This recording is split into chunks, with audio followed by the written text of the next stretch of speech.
We have so much work to do. This team needs so much work. It was a monumental undertaking in terms of a rebuild. You know, when I first came, there was a conversation about building on. No, this was not building on. This is tear down, rebuild, and that's what we've been doing. And it needs it, and it's still in the beginning phases. So, it's like a baby trying to lift the coffee table. You know. So, did the baby get upset that it didn't lift the coffee table? Probably not. It's frustrated. You could see it on the face, but we understand where we're at as a team, and they know. And we're going to be ready and excited to play this game Saturday night. We're going to bust our butts to prepare to win the game all week, leave no stone unturned, and show up ready for that contest, ready. Just like we have all year. That you've had an opportunity to watch. Every battle's been a 4-quarter battle. Every battle. So, when you say that, outside of BYU, you guys have been in every game, most of the game. So what is missing? Is it experience? Just is it making mistakes? If you can't just point to it, like what gets you over that hump in the next year or two here? It's experience. It's experience. It's maturity. It's culture. It's a lifestyle. You know, all areas where we need to continue to come. So there's enough instances and examples of not quite getting and understanding the lifestyle necessary to be a champion, collectively.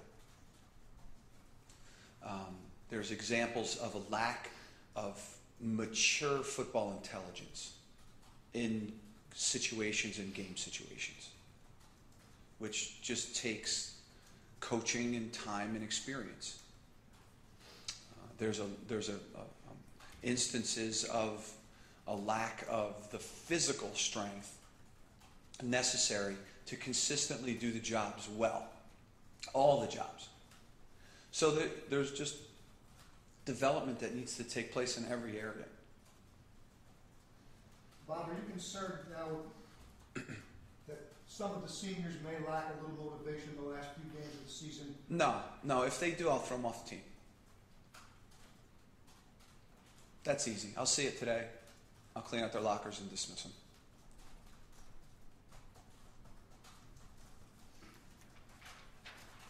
Can you talk a little bit about how you've grown as a coach, coming from every day? Game to Yeah, I mean every day. Every day there's something new that you learn, a new lesson. You know, so it's been just like I said. It's been a very rewarding. Let's say 11 months. So, what's today?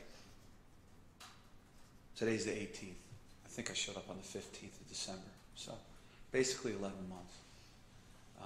It's been incredibly rewarding to watch these guys physically and mentally and emotionally change, to watch their games change, their skill development change. It's been incredibly educational in terms of the right thing to do, the wrong thing to do, what amount of time is necessary and how to manage that piece from a day-to-day basis throughout the different time frames of the year. What we were lacking, what we weren't lacking, you know, from marketing and promotions to you know, relationships with the great Husky fans around the country to team development, you know, and on, and recruiting. So it's been awesome. I'm learning something every day. How difficult though is it for that? You had mentioned this wasn't a rebuild. It was starting pretty much from ground zero. So you have this daunting task in front of you. At the same time, you're really learning on the job as a first-time head coach and trying to balance these two ledgers, I imagine. Yeah, I mean the question was. So my question is just how much maybe it makes it more difficult, or maybe these two ways you're being pulled as a first-time head coach and really building from Ground Zero, maybe they do dovetail. I'm just curious how you approach that, as two separate things or as one big picture? No, one. I'm not really thinking about it like that. Sure. In terms of segmented, I think we're just in it. Mm-hmm. Maybe there'll be some other opportunity to reflect back on it, but until you ask, I really hadn't thought much about it. Okay. It's just you show up to work and you have this amount of work that you know needs to be done, and then you're going to have these these new issues each day that you're going to have to deal with. So I'm just kind of trying to be present in each moment. So I haven't had a chance to go big picture and look at that. Bob, who are some of the people that in your first year that you sought advice from and has given you some along the way as far as learning about being a first year head coach? Oh, I think that my network that I constantly communicate with outside of the building, which is Coach Fry, Coach Gary Darnell, Coach Kelly. Then inside the building, I have a massive amount of experience on the staff with Coach Patterson, who was a head coach for a long time. Wayne Linneberg was the interim head coach at Richmond. And then a very intelligent staff that I can rely on. Ward has been great, very helpful in piecing together some of those mechanical infrastructure things as it relates to the job of the head coach. He's been great, very helpful, very, very insightful. And then the head coaches in the department are just awesome. There's full access. We meet all the time. We meet all year long as all the head coaches get together. Ward has this system set up where we all get together and kind of information share, and there's an agenda and we work through that, but it's very insightful. So incredibly successful head coaches that I can lean on and ask any questions that I have. Can I ask you what's been the most surprising part so far? Gosh, that's a hard question because you get shocked with it. The most surprising.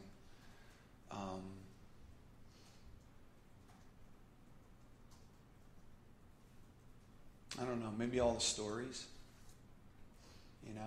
all the stories.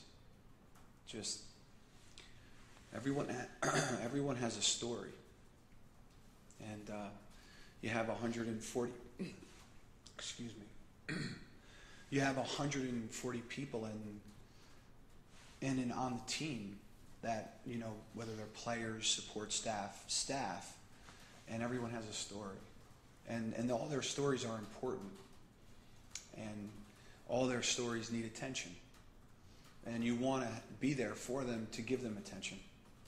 So I'd say that the massive stories, especially when you start to factor in one person and all the people they love, because then the stories multiply by 15.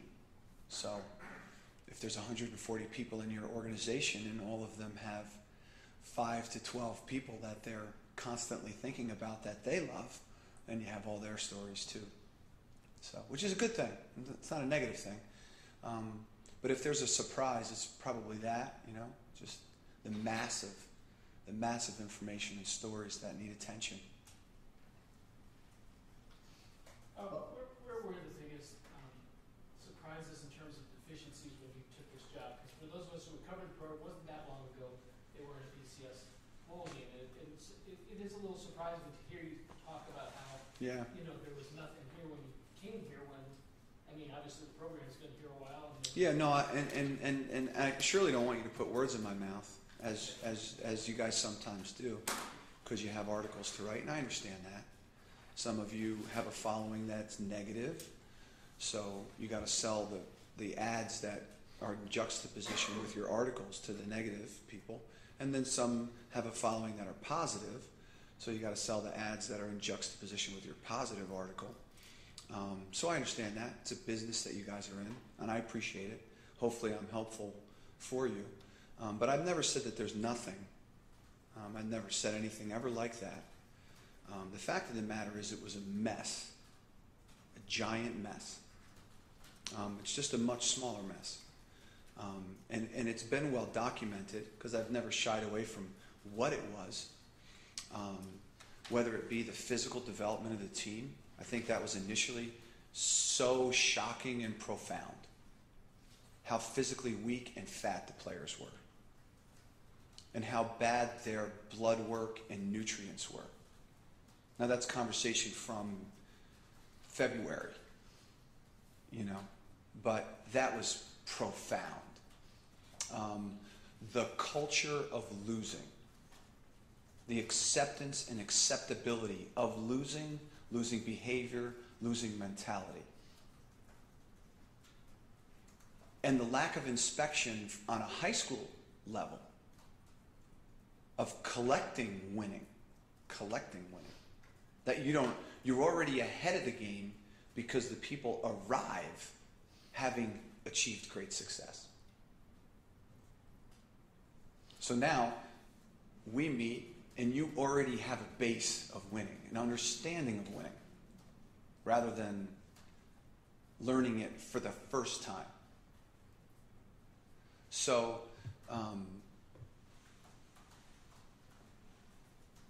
there was I could stand here for 3 hours and go through stuff. I mean, it's spectacular. It's an us against them mentality. You're trying to information collect from the team, and they're reluctant to give it to you because they don't see you as part of a family. Eradicating that mentality. Hey, we're all family. We're all family together. It's not us against them. We're not trying to crack you or break you.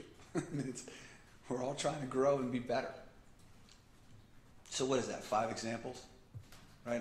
I could name 105.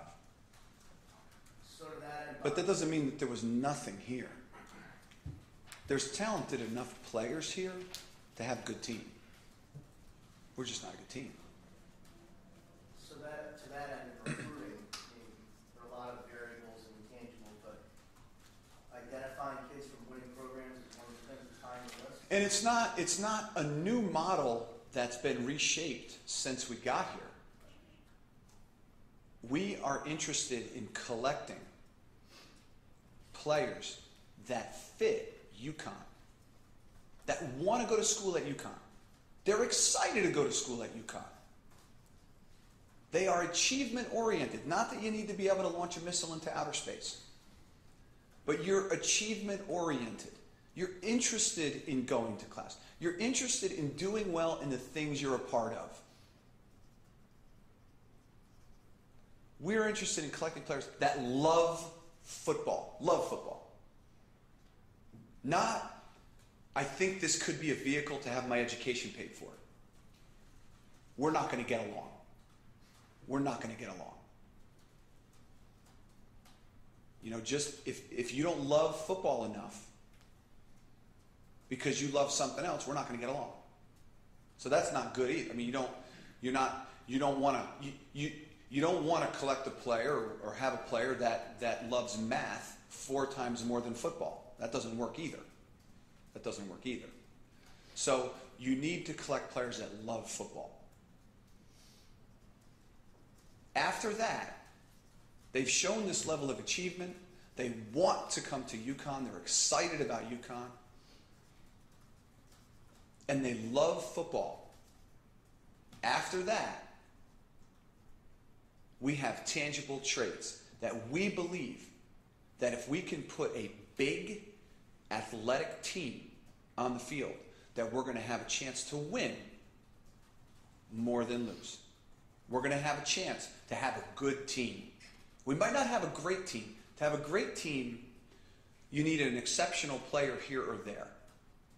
But we can have a good team if we have those first intangible components and we're tangibly big and athletic.